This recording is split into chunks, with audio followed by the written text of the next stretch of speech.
Okay, so this is the transition chapter for my book Overcoming Digital SAT and ACT Grammar. So the way you're going to go about transitions is pretty much the same, almost exactly the same for both of them, because, I mean, general grammar rules are the same. Like, a grammar skill doesn't just, like, change because it's the SAT versus the ACT. So with transitions, you have to think of the function of the transitional word or phrase. So, like, what is this word or phrase supposed to be doing? Is it supposed to be showing a cause and effect relationship? Is it supposed to be continuing a thought, etc.? And that function is what's going to help you pick the correct word or phrase for that transition. So that applies to both the ACT and the SAT. Now, what the difference is with identifying these questions and also like how these questions are set up. So when you're identifying these types of questions on the SAT, it's really easy because you'll just see, oh, it says most logical transition. It's literally telling you it's a transition question. But on the ACT, you're not that lucky, but you can kind of pick these out easily because you'll see like transition words in the answer choices. So, for example, like here would be an example of a digital SAT question where you're seeing, which of the following is the most logical transition? Like it uses that phrasing. But then for number 2, this would be an example of an ACT question because, and you'd be able to identify it easily because you see, there's some transition words as options. So that's kind of like how you figure out, I have one of these questions. The other difference is that the ACT, you still have those long passages. You used to have that with the SAT for the grammar portion. But now instead they have passages, and I put that in quotation marks, you'll see in the notes, for the digital SAT because they're called passages, but technically they're like 25 to 150 words only. So they're just like these little excerpts of text. So read the entire passage, air quotes, for the digital SAT because you might as well, it's like barely anything. And it's important to get that context. For the ACT, you want to read 2 sentences above and below wherever the underlined portion is that they're asking you about, like where the transition word should go, that sort of thing. So wherever the underlined portion is, just read 2 sentences above and below. That's just a general rule for the ACT, as you'll see in my other videos. So it's easy to remember because it applies to so much. So that's pretty much it. Like I have said before, a lot of these skills are exactly the same because grammar is grammar. Like... So let's continue. So you're going to ask yourself, what is the function of this transition word? And you might be thinking, well, how am I supposed to know, like, and categorize these words? Well, here is a list for you that's already categorized if you'd like to memorize them if you don't already know them. So we have our cause and effect transitions, like, for example, it says Lana forgot to set her alarm. As a result, she did not wake up on time. So as a result is an example of a cause and effect transition because it's showing the relationship between a cause and an effect. What happened? What was the effect? She did not wake up on time. What was the cause? She forgot to set her alarm. And then we have the kind of like, usually it's like a continuation or I would say, usually continuation is what you're going to see on these exams. But it can fall into some of these other categories as well. So these are words like additionally, in addition to, like, that sort of thing. Or you can have like summaries, like it's being used to summarize something, like in conclusion or like in summary, that sort of thing. So there's all these different ways that you might see something fall into these categories of words. Now, an example would be of one of these transitions is in fact. So it would be used to continue a thought. So here it says dolphins are highly intelligent and social creatures. In fact, dolphins can socialize, play, and communicate in various ways. So it's continuing that thought by giving that example. And then we have transitions to contradict. So these are, however, is a very popular one that you'll see a lot. So I would bet good money on, like, that might show up on your test if I had to pick out of any of these words. Because it's just like a very popular one. But anyways, The correct example says, my mom's meatloaf is great. I do not, however, want to eat it multiple nights per week. So you're saying my mom's meatloaf is great, but however, I don't really want to eat it multiple times a week. It's like you said one thing, but you're kind of meaning another. You're contradicting yourself. So you're using that transition that's used to contradict, which is however. So let's say that we're doing question number 1 here, and we're looking at this transition between sentences question on the digital SAT, because this is an example of a digital SAT style question. We would see, most logical transition. So I have to think, okay, what is the function of the transition? So I'm going to read the whole little excerpt, and then I'm going to think, okay, what is the function? What is this word or phrase supposed to be doing here? So many creatures adhere to diurnal and nocturnal schedules, but snails defy such categorizations. Their sleep patterns is a unique blend of both long and short napping sequences. A majority of snail species follow a sleep pattern that's split into 2 phases over a period of 24 hours. During the daytime, they indulge in several short naps. I mean, that's pretty much enough. It would probably be shorter on the digital SAT, but we could stop there. So now let's think, what is the function of what's supposed to go in that blank? What kind of word do we want there? Do we want something that's going to be showing a cause and effect relationship between the preceding sentence and what follows? Are we wanting something that's going to show some sort of contradiction between a previous thought and a following thought? A continuation, something like that, an emphasis. So let's think for a second. So this is definitely going to be one of the contradictions, like one of the transitions that's used to contradict, because we're saying in the preceding sentence, many creatures do this basically, but then the sentence that follows, where we're starting that transition, is talking about these snails that defy those categorizations. So they're not following that, they're contradicting that. So we're using a contradictory transition. So we have to narrow it down to which of these would be contradictions or contradictory transitions. Kind of weird to say. So I can cross out A and C because those are not transitions that are used to contradict. So I'm just choosing between B and D. Now, this is why you can't just focus on function of the transition word. You also have to focus on the context. The only one that would make sense in the context here would be in contrast. Otherwise, doesn't make sense there. So the answer would be B. Okay, so now this is an example of an ACT style question for transitions. So it says, contrary to popular belief, snails don't hibernate in the conventional sense. However, during extreme temperature conditions, either too hot or too cold, they enter a state of dormancy called estivation. In this state, they seal themselves within their shell using a mucous membrane to reduce their water loss. This allows them to conserve energy and survive in hostile environments. So remember, for ACT, you're going to read 2 sentences above and below. That's why I kept reading. So we have to think, what's the function of the transitional phrase, or if even a transitional phrase goes here, because one of the options says to delete the underlined word and just capitalize the D in during. So, however, definitely doesn't work because we're not contradicting anything. We're not saying that we were thinking one thing and then showing another. We're not providing any sort of contradiction there. So definitely not however. And honestly, that was just something I saw right away, so I just crossed it out. But remember, on the ACT, you have to be as concise as possible. So if there's no transition that works, that's going to be your best option. So I would just automatically go to D, but I kind of wanted to show an example of ruling out a transition as well.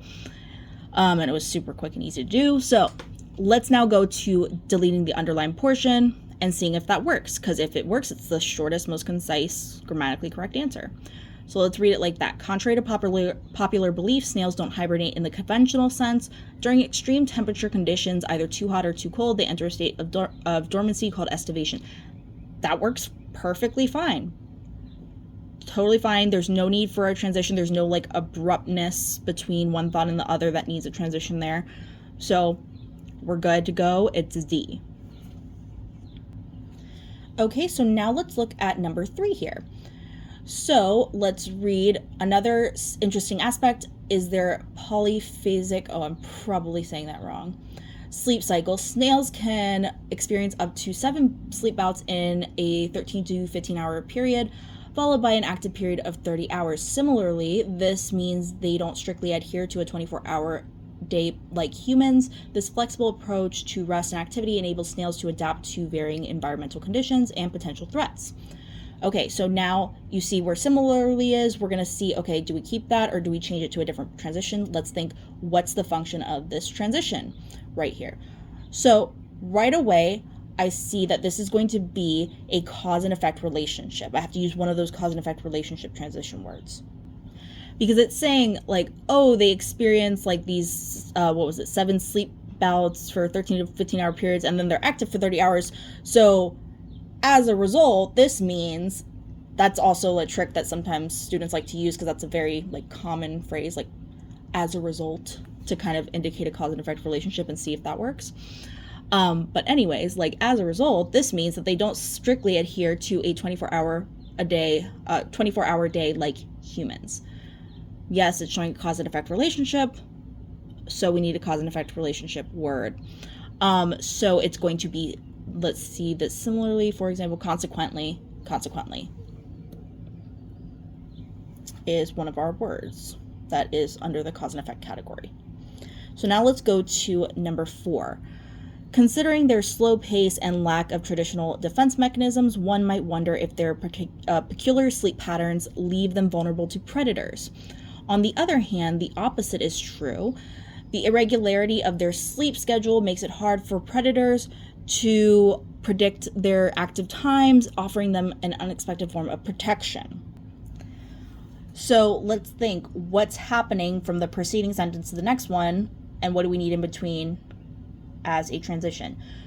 So from the preceding sentence to the next part, it's saying, okay, we're switching it up. We're changing, like we're saying the opposite is true. Like we said one thing and now we're saying the opposite is true. We're switching that up. We need one of those transition words that contradicts. And so that would be, let's see, on the other hand, ironically, furthermore, accordingly, that would be ironically. So ironically, the opposite is true. Like you're saying one thing, that's literally like irony. So it would be B. So if you haven't already noticed from like the examples, it's kind of like pick the function, like read and see how they connect and pick that function from how we're getting from one part to the next, like how are we connecting them, cause and effect, contradiction, continuation, that sort of thing.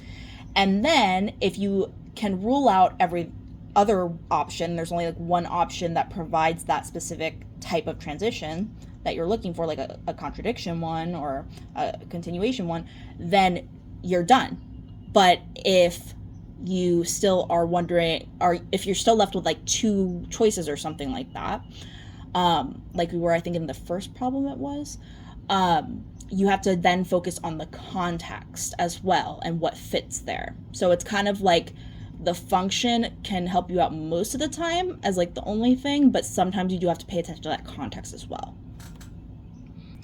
Now, what we were just looking at was transitions between sentences. Now we're looking at transitions within sentences. So they're not like, ironically was like starting a sentence, like, but these would be within the sentence like we have right here with comma and I know I say like a lot, I'm trying not to for the video, but sorry. Okay, so let's read this. And actually, I think I'm gonna have you guys read it in your head because I'm a terrible like out loud reader. I'm like pretty sure I have dyslexia and I've just gotten really good at memorizing shapes of words. So I'm gonna let you guys do that and then I'll explain. So you have 2 independent clauses here. Like the part after and it offers them an unexpected form of protection, that could be its own sentence, and the part before that can be its own sentence as well. So 2 independent clauses need to be connected by a comma fanboys, a period, or a semicolon. So comma fanboys, the only options we have here that are those fanboy words are and yet. So we know we have to pick either A or D from that alone. Now, we also see we're not showing any sort of contradiction, yet would be showing a contradiction. But would be doing that as well. And I'm really trying not to say sorry. But that's usually an easier example for people to grasp, yet is very similar to but in that sense. So we're not showing a contradiction, so it definitely has to be and. It's just continuing that sort of thought. Okay, now transitions between paragraphs, that's something you're only going to see on the ACT because the SAT,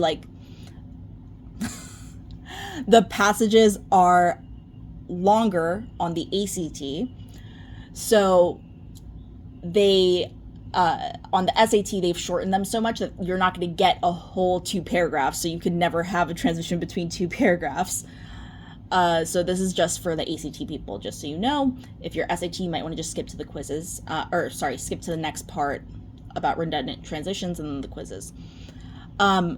So transitions between paragraphs, I didn't put an example of that here, but you will see that in other topics, and I think I put one in the review test. But it's the same thing we've been going over, just happening between paragraphs. Literally all of it's the same. Just pick the function of the word based off of the preceding sentences and the following sentences. How are they connecting? What's the function of the word connecting them? And that's how you pick the word. Most of the time, you don't even have to do anything beyond that. Sometimes you have to say, okay, well, what matches the context as well. Now, let's talk about redundant transitions. So, redundant transitions are basically saying you don't need to have 2 of something.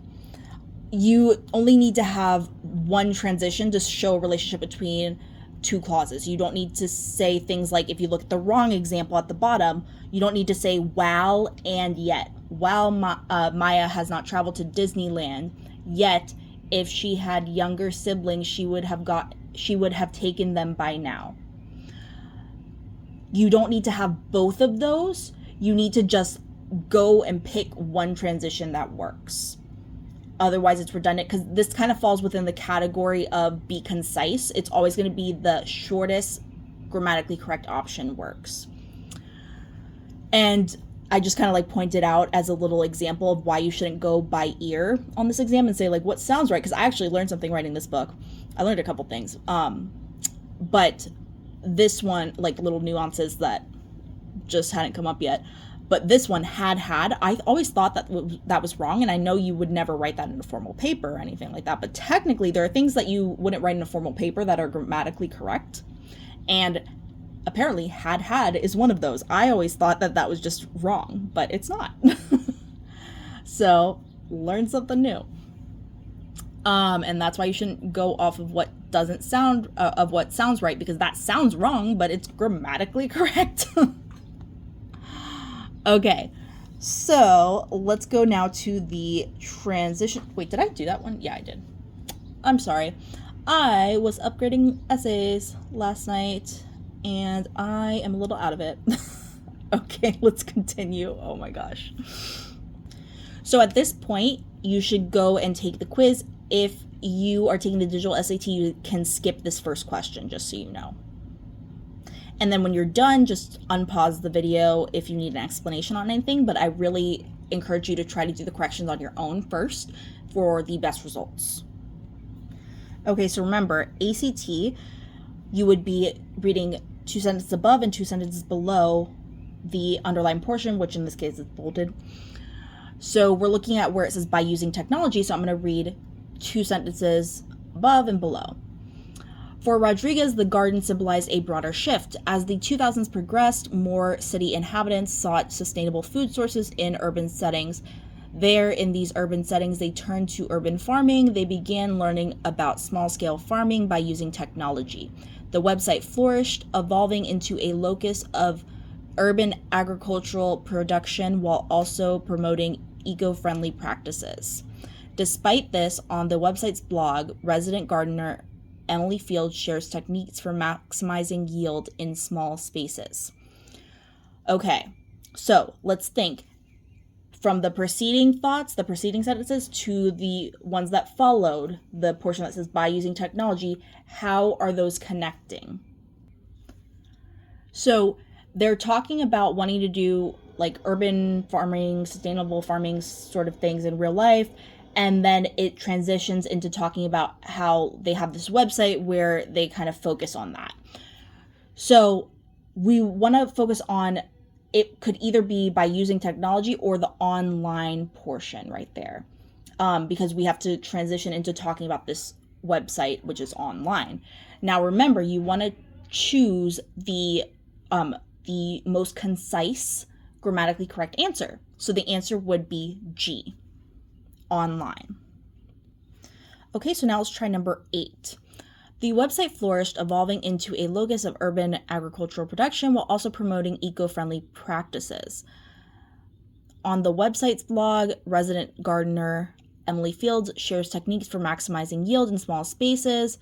Jack North, a hydroponics enthusiast. Okay, I'm going to stop right there. And so what we're seeing now is they're talking about the website, right? And how they're using the website, and then they're giving an example of a blog post, I guess, by a resident, or like a resident who does blog posts, I guess is how you would say that. So they're giving an example to continue this thought and kind of like keep talking about it. So we need a transition that's going to do that. So let's see, it's definitely not going to be despite this or however, because we don't have a contradiction. So then we're just left with in addition or for instance. So it's providing a specific example. So that would be for instance is a better phrase for that context. A transitional phrase, better transitional phrase for that context. So it would be J.